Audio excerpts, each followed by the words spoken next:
What's up you guys? Today I want to show you to cook my favorite Vietnamese dish. I got this recipe from Helen, who's a super cool, super great chef. And now, I know Vietnamese food can be super intimidating to make given its complex flavors and textures. That is why today I want to simplify the process for you in hopes of inspiring you guys to go out there and try it for yourselves. So without any more further ado, get it? Further ado? Ado thằng này. Anyways, without any more further ado, today I'm going to show you how to cook mì Quảng from an amateur perspective.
Now, I love mì Quảng because it's a dish from my dad's hometown, Da Nang. More specifically, the Quảng Nam province. So as you guys can see, I'm very biased towards it. And honestly, it's not one of the most flavorful Vietnamese dishes, but it is one of the most well-rounded. Carbs, proteins, veggies, and in Vietnam, I probably spent the most time in Da Nang, so I had many opportunities to eat mì Quảng for breakfast, lunch, and dinner. For some reason, it just always hit the spot.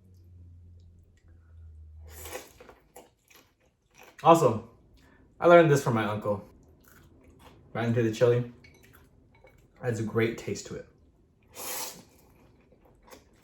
So what makes it my favorite? Well, like I said, it's well-rounded, just the simplicity of it, and I gotta rep the hometown. Now, if you excuse me, I'm gonna go back to eating my mì Quảng.